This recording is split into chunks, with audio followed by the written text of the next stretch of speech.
Wakhula pha umntwana wasosuthu somlomo ndabezitha usilaleleke umntwana uyakhala ngomaskandi uthanda ngempela ngomaskandi abanye babantu labo kumele sishaya isifuba ngabo ubake abaholi besilalele lokho akuyona bakwethu into encane kunensizwa lapho ukhale sakhe esinendli zomsakazo into ngithethu uthi yaphansi epangeni hayi namhlanje ngitela lapha ngokunyeka namhlanje enyeke insizwa lapha ezoba nazo bakhona idubhe lihle ama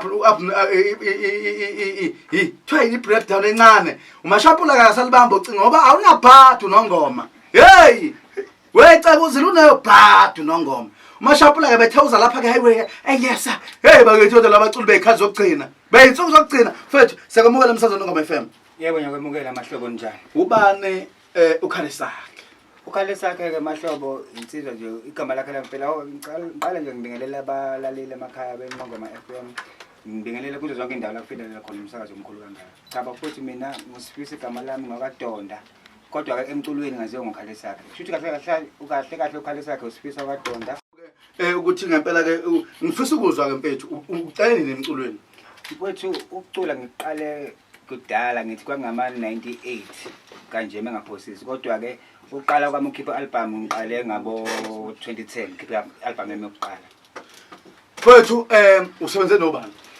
Mfethu umsebenzi noma kudala bengisebenza nensizwa yakamdlalo osebethi uPhithiza abaningi bayayazi.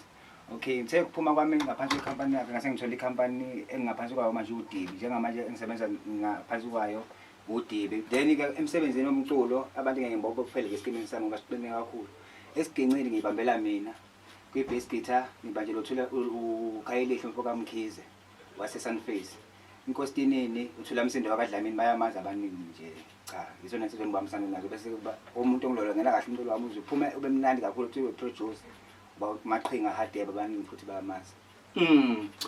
Mfethu ubukele kubani uculo? Mfethu ukucula ngikubukela kubaculi mina bakudala mhlawumbe cabashe yezwa nawe ukuthi siqinile bangaso mina isinto sakudala kodwa nje abantu bengibathanda kakhulu ngokuthi uThwalofu namankentshane noFazomnyama nophuze Khemisi noBhekumuzi Lithuli. Mfethu awukahle awungitshele kahle ungathini ukuthi usho komuntu ngempela ofisa ukungena indimi nomculo engakusho nje mhlawumbe kubuningi kakhulu babamahlobo engakusho nje ukuthi la emculweni isikhathi esiningi singazeli imali asize ngoba sine talent size ngoba sinothando yabo futhi ke into engithi engayisho kakhulu nje ngithi abantu abafuna ukungena kulo mculweni abacedele ukuthi baye nje kubekezela bafithi ngoba kukho lula kule music bekezela nje kakhulu ulinde kufika isikhathi sakho nawe ngoba akuvela kanye emculweni.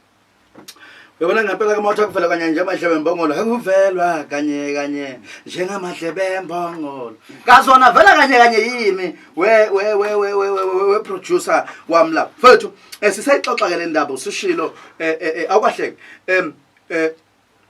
yiphi ingoma nje oyizwayo kule album yakho othi intshantsha ceke owuzwa ukuthi kushaya ngaphakathi baba njengamanje ngahlathi ingoma engikhiphile manje ziwu3 iphile ezoba se-albumini yami ka4 so isihloko engigijima phezulu kwaso kule EP yami isibongo sami so madoda yabo njengaleli ngoma ngiqale singene ngayo bethwe namagwala kodwa nje isihloko engigijima phezulu kwaso isibongo sami futhi iyona ngoma engizwa kahle kakhulu ke nami kule zingoma ezayikhiphile kwamanje uyizwa kakhulu yeah futhi uyizwa ngaphakathi cha iyakhuluma lensizwa ngempela ekhuluma ke indaba emnandi la ukuthi ngempela ukuthi ke ngempela kuthiwani sizama ngiyafisa ukuthi ngempela mfethu ngizokudedela uyazi la kumunye notshumo kodwa ngiyafisa ngana wethu ukuthi usho nje ukuthi ubani ofisa ukubabonga abakusizile.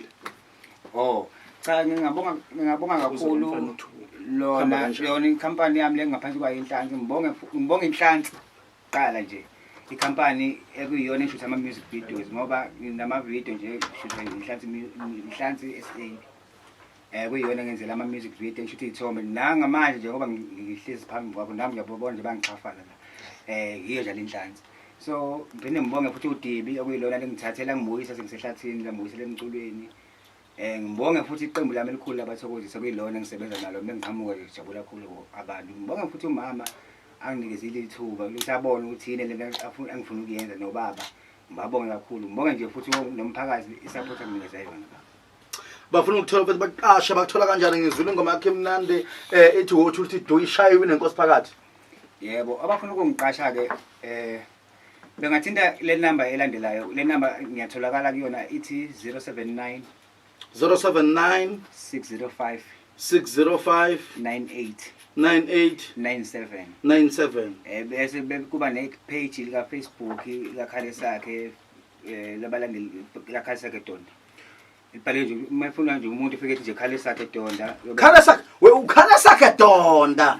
Ku Facebook wafetha simlandele ngempela sinensizwa la isha ubuxhafa ziyashutha hey ohlelo namhlanje impela ngeinkosi phela inkosi yabasakazi ocanyata lapha khona ngiyashuthwa nje ungabona ama camera la ngithi sozokwethuka ingelosi ngoba vela kalahlanga esakhula leleke ngayobhaka noma ngembukele ukhansela ophakela umthathe ndaba khansela siyezwe usilalele nomntana usinothile ndaba ezitha yabona ngempela ke cha ke hey wazo kwamnandi emsakazweni sokuthetha uthe Facebook ubani Khalesakhe Donda baba. Khalesakhe Donda bakulandele ku Facebook bethi Khalesakhe. Bethi Khalesakhe Donda baba. Ngoba sebengithola. Usefikile uKhalesakhe we bayojabula bonke abantu. Hawu bethi nangu Khalesakhe nangu Khale. Oh bethi nangu hey ngake ngaphinjela lo muntu othi ubhadi umfaka gwabeni phansi osuthi hey akaphimbi lo muntu othi ubhadi kanje. Bambone giya phela bazomfaka iphepha bayede ngoba uthi ugiya kahle. Ayikho into giya ubhadi mina bengicela umntwana usomlomo abeka isikaphu. Sibona ukuthi banogiya kahle phakathi kwami nobhadi. Ngeke ngahlula ubhadi mina inguphunga leyo suthu. Akaphimba ubhadi bakithi. Ethi yesa nje usefikile uKhalesakhe we bayojabula bonke abantu. Awu kodwa bethi nangu Khalesakhe. Wes oh kuthi yini khona lokho engibanga nakhe indoda inconjwana yani le engibanga naye indoda. Awu ngempela kahle mfethu asibonga kakhulu uba nala athina ngazokuphatha hayi awu lensizwe ikhohlwe into okukhuluma ayi namafoneni yini nifaka amaphini emafoneni yini yini nifaka amaphini sibongo sami sibongo hey yini nifaka amaphini emafoneni yini nemfihlo cha mahlobo hayi ngoba ngineyimfihlo kodwa nje amagama mokuphetha ngathi bafowethu ngiyabonga kakhulu ithuba ngilitholile la ku Nongoma FM. Ngibonga nokulalelwa abalaleli abahle nabaningi kangaka abalalela isiteshi ngiyabonga kakhulu bafowethu. Ngiyacela nje ngisezobuyela emuva nje nami emakhaya ngigagaza mahlobo ngengoma inkulu kakhulu nengizoyizwela nje nami bafowethu. Sawubona mfethu. Yebo.